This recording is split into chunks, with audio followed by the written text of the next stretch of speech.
2 bread के pieces और 2 अंडे से आप इतनी ज़बरदस्त ब्रेड की रेसिपी तैयार कर सकते हैं कि जिस वक्त आप खाएंगे आपका हाथ नहीं रुक पाएगा।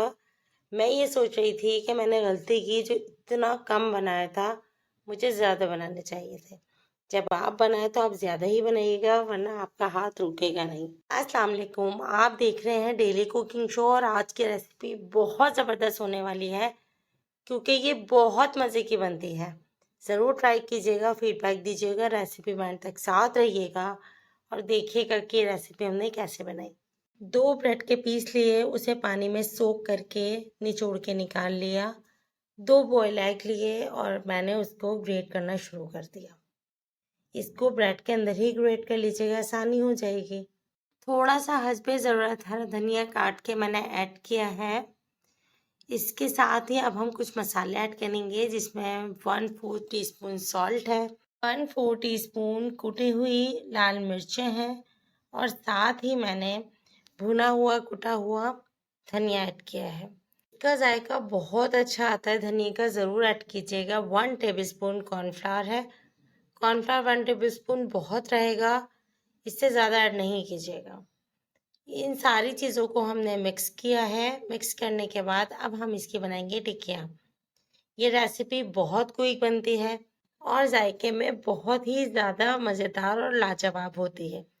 सारी टिक्कियाँ एक साथ ही इसको बना के आप रख लिएगा ताकि आपको बार बार टिक्कियाँ बनानी ना पड़े।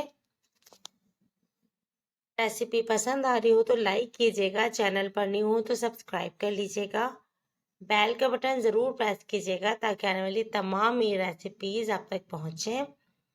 ये देखिए हमने एक टिक्किया बना के रख ली। अब हम इसे ब्रेड क्रम्स में कोट करेंगे।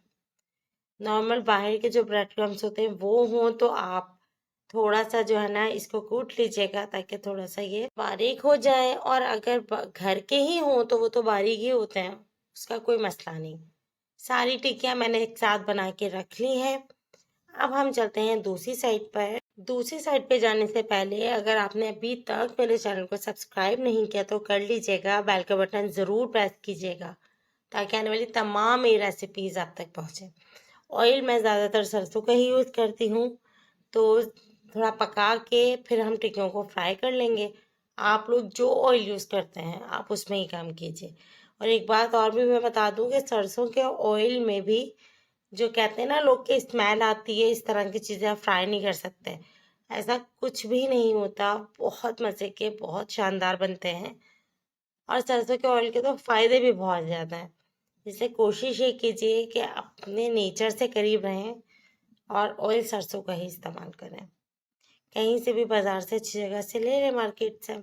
गोल्डन ब्राउन कलर आने तक हमने इसको फ्राई करना है। एक साइड से जब चेंज हो जाए तो इसका साइड आप चेंज कर दीजिए, लेकिन इसको डार्क ज़्यादा नहीं कीजिएगा।